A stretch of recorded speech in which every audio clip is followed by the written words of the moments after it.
네, 시사 인터뷰 오늘 2부 유튜브 라이브로 넘어왔습니다. 우리 사회 현안을 법률 전문가의 눈으로 바라보는 시간, 세상 돋보기 이광원 변호사와 함께하겠습니다. 안녕하십니까? 예, 안녕하십니까. 이광원 변호사입니다. 예, 자 오늘 두 번째 시간입니다.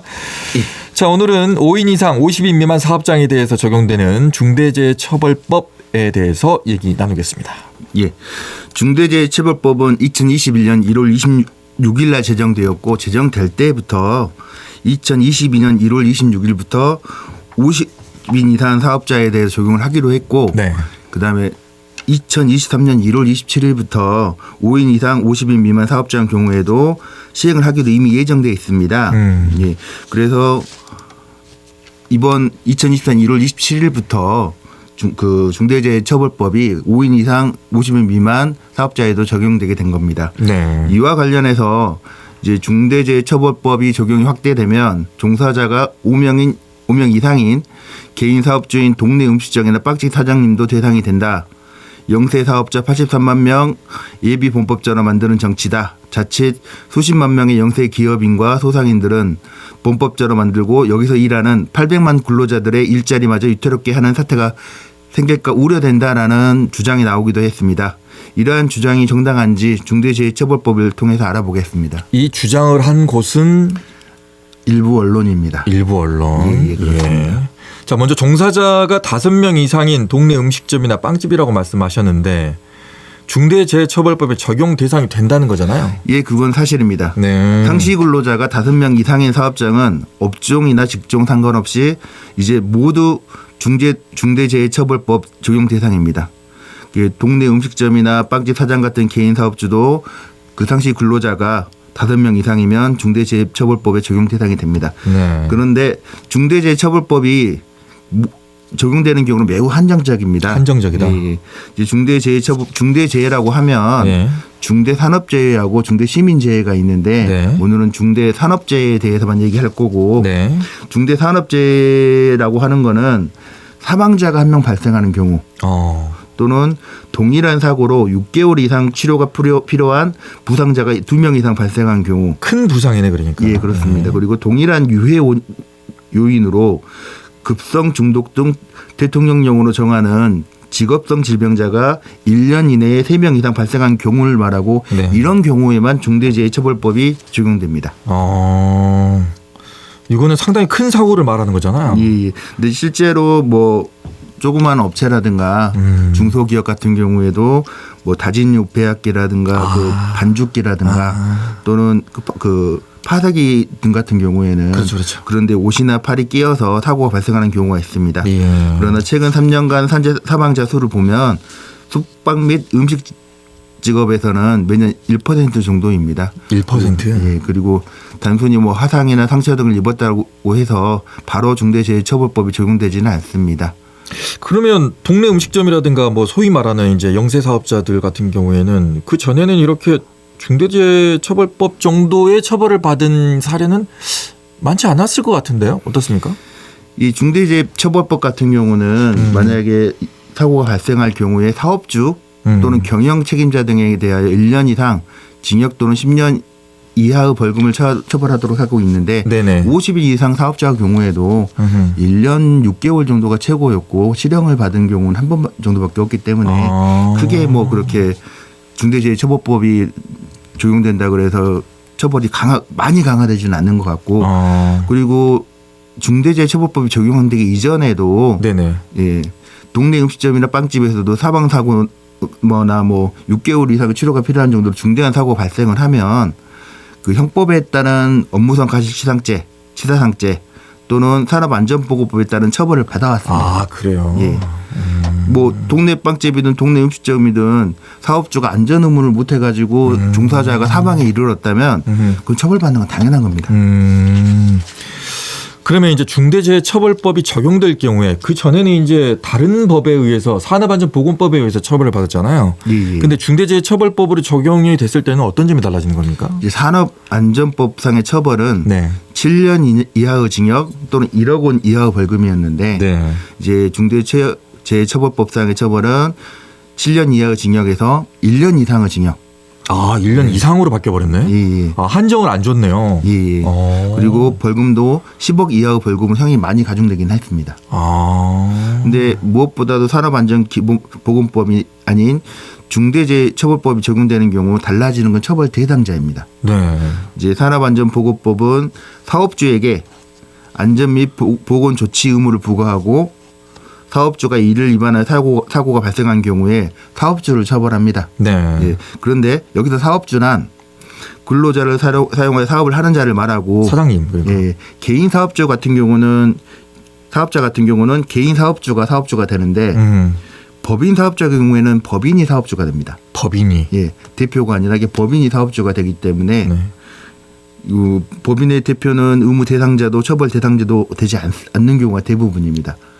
아, 법인의 대표가 예, 예. 의무 대상자도 처벌의 대상자도 사업주는 법인이니까요.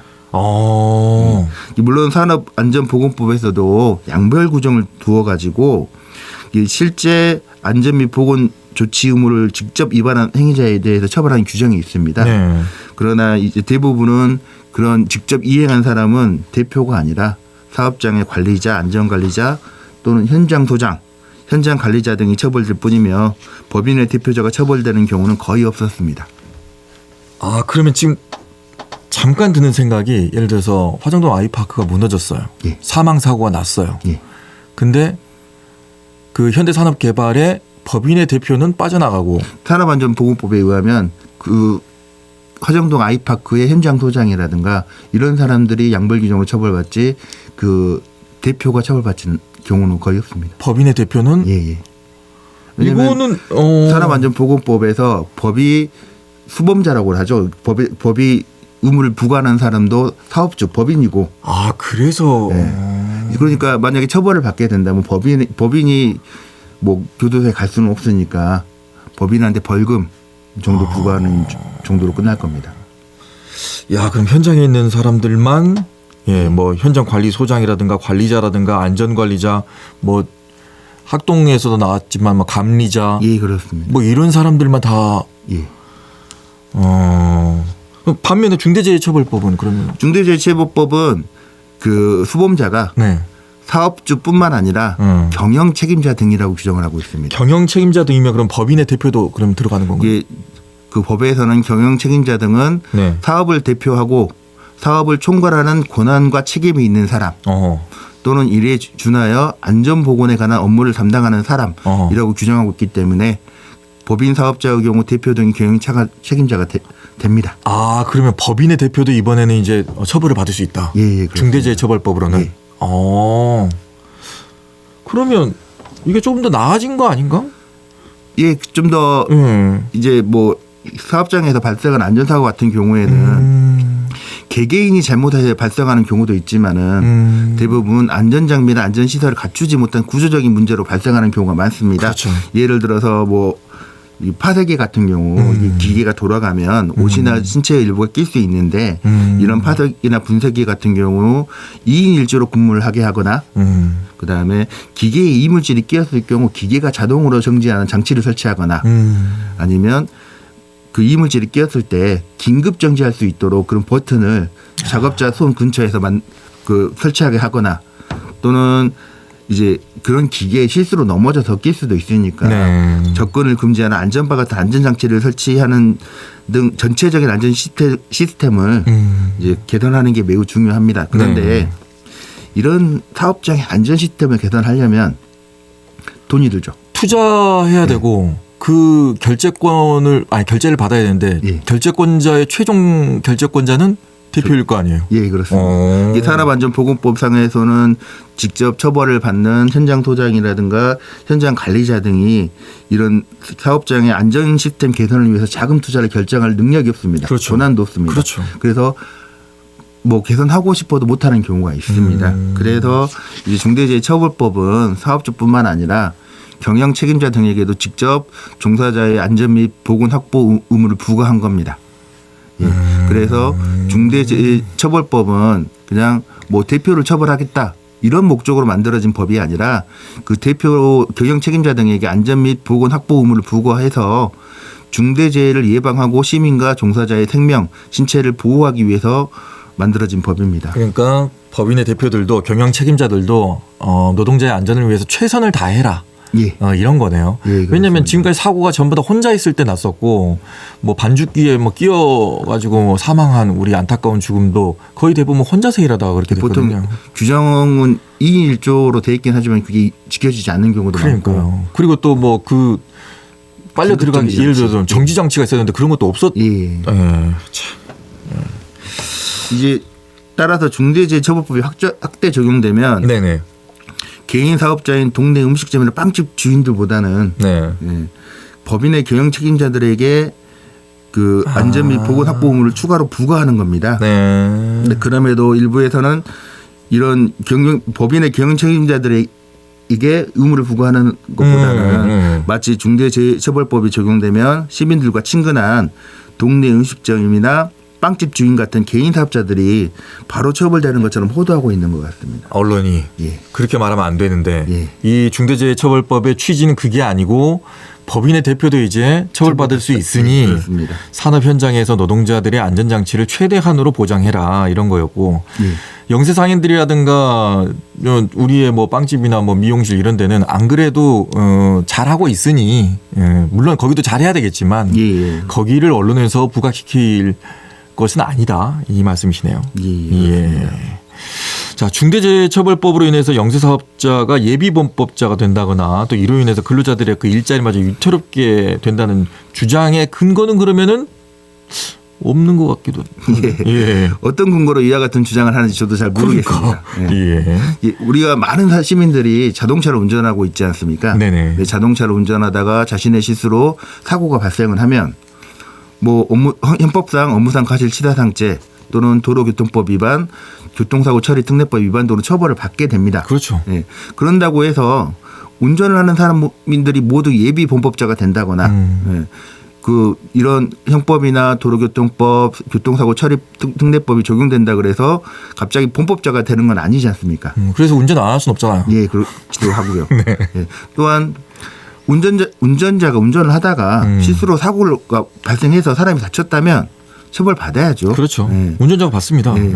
그런 처벌을 받아야지 범법자가 되면 안 되기 때문에 형법이나 도로교통법, 교통사고 처리 특례법을 적용하지 말자는 주장을 할 수 없는 거잖아요. 아, 그렇죠. 예, 맞아요. 마찬가지로 중대재해처벌법 경우에도 중대재해처벌법 적용 확대로 인하여 수십만 명의 영세 기업인과 소상인들이 예비 범법자랑 범법자가 된다는 것은 근거가 없는 주장 같습니다. 그리고 예.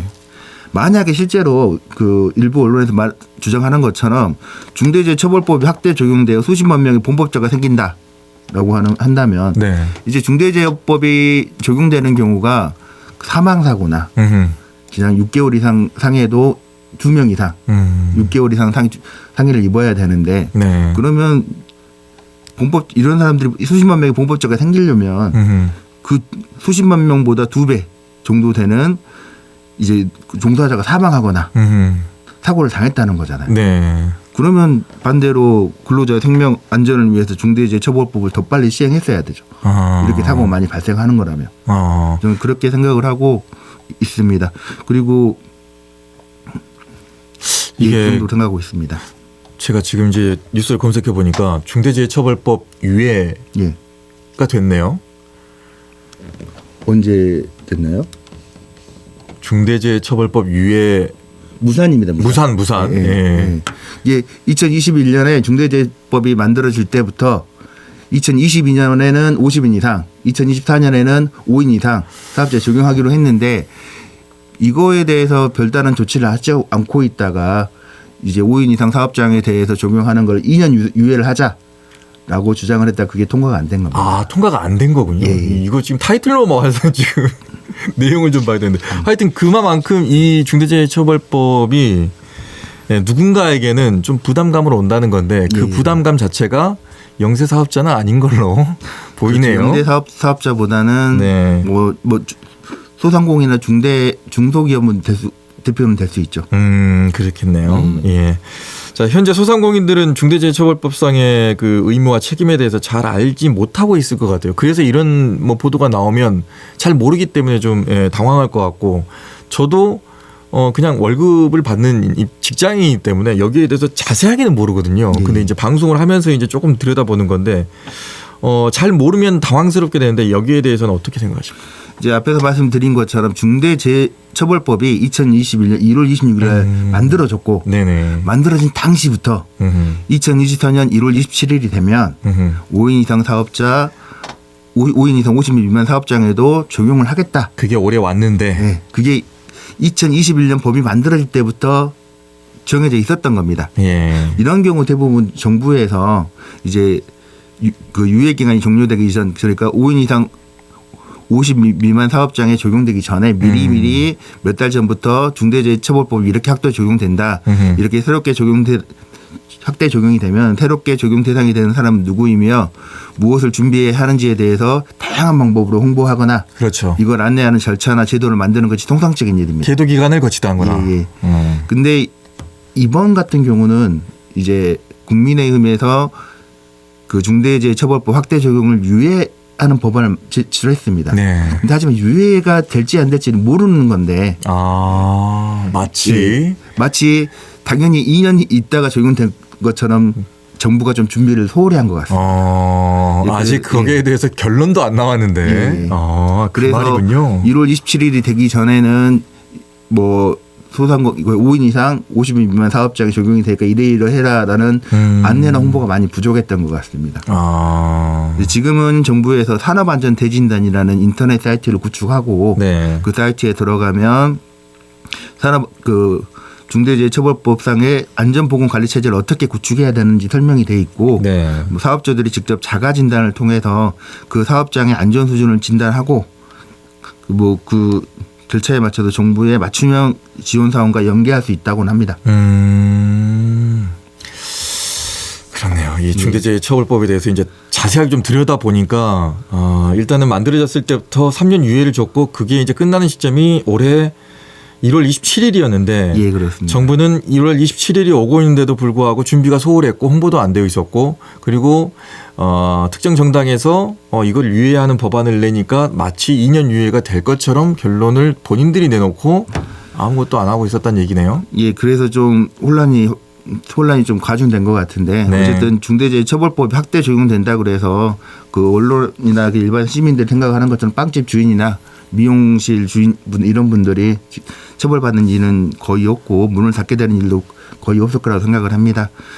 중대재해처벌법의 취지나 내용을 보면 사업장의 안전 수준을 진단하여 모두가 안전하고 행복한 사업장이 되도록 하기 위한 거니까 이렇게 겁먹을 필요 없이 이런 그 안전한 사업장이 될 수 있도록 모두 노력했으면 좋겠습니다.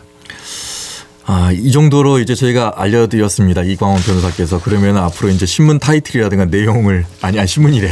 언론의 타이틀이라든가 내용을 보시고 타이틀만 보지 마시고 그 내용을 조금 더 들여다보시면서 저 언론은 어떻게 바라보고 있구나. 이렇게도 생각해 보시는 것도 좋을 것 같습니다. 예, 오늘 말씀 고맙습니다. 예, 감사합니다. 네, 지금까지 이광원 변호사와 함께 중대재해처벌법에 대해서 얘기 나눠봤습니다. 시사 인터뷰 오늘도 여기서 마치겠습니다. 지금까지 구성 최은영, 기술의 최상혁, 저는 김규빈이었습니다. 안녕히 계십시오. 언제 어디서나 내 손 안의 뉴스. 광주 MBC 뉴스 유튜브 구독으로 함께하세요.